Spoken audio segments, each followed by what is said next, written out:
America, Israel আর ইরানের মধ্যকার উত্তেজনার মাঝে এবার উত্তর কোরিয়ার হুঙ্কারের দাবি আন্তর্জাতিক অঙ্গনে কাঁপন ধরিয়ে দিয়েছে। সামাজিক যোগাযোগ মাধ্যমে বিভিন্ন সূত্রের মতে উত্তর কোরিয়ার এক বিবৃতিতে বলা হয়েছে, ইরান অনুরোধ করলে তারা ইসরায়েলের বিরুদ্ধে ক্ষেপণাস্ত্র সরবরাহ করতে প্রস্তুত এবং তাদের ধ্বংস করার জন্য একটি ক্ষেপণাস্ত্রই যথেষ্ট। তবে এ বিষয়ে সরকারি কোনো বিবৃতি পাওয়া না গেলেও কিম জং উন প্রশাসন ইরানে হামলার তীব্র প্রতিক্রিয়া জানিয়ে বিবৃতি দিয়েছে। এই বিবৃতি এবং ইরানের পাশে থাকা কেবল কথার কথা নয়, বরং আধুনিক যুদ্ধক্ষেত্রে পিয়ংইয়ংয়ের ক্ষেপণাস্ত্র প্রযুক্তির যে বিশাল ভান্ডার রয়েছে তা এখন মধ্যপ্রাচ্যের যুদ্ধের বোর ঘুরিয়ে দেওয়ার সক্ষমতা রাখে।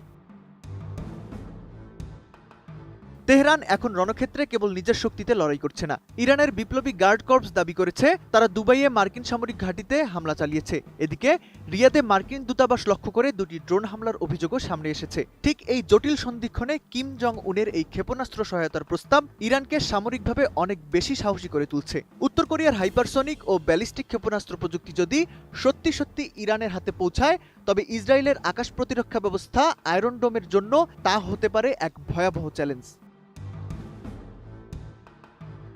নতুন বাংলাদেশ গড়তে এলো জুলফিকার স্টিল। জুলফিকার স্টিল, ইস্পাত দৃঢ় অঙ্গীকার।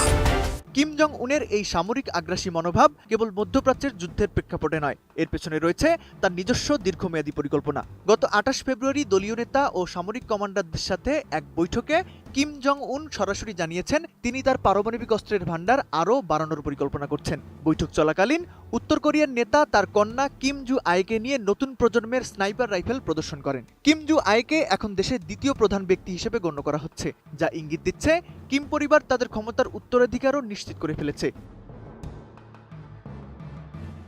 কিম জং উনের ভাষ্যমতে উত্তর কোরিয়ার কাছে এমন অনেক অস্ত্র আছে যা কেবল দক্ষিণ কোরিয়া নয়, বরং খোদ আমেরিকার জন্য ভয়ের কারণ হতে পারে। উত্তর কোরিয়ার এই সামরিক সক্ষমতা বৃদ্ধি এবং ইরানের সাথে তাদের এই কৌশলগত ঐক্য বিশ্বকে এক বিশাল পারমাণবিক প্রতিযোগিতার দিকে ঠেলে দিচ্ছে। মধ্যপ্রাচ্যের আকাশ এখন কেবল যুদ্ধবিমান আর ড্রোনের আওয়াজে ভারী নয়, বরং এর সাথে যুক্ত হয়েছে উত্তর কোরিয়ার পারমাণবিক উচ্চাকাঙ্ক্ষার ছায়া।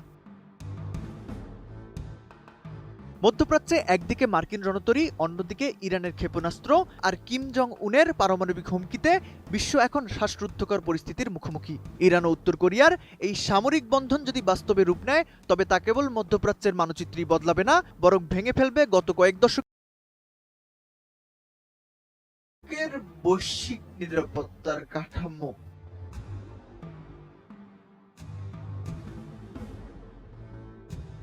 তৌফিকুল ইসলাম।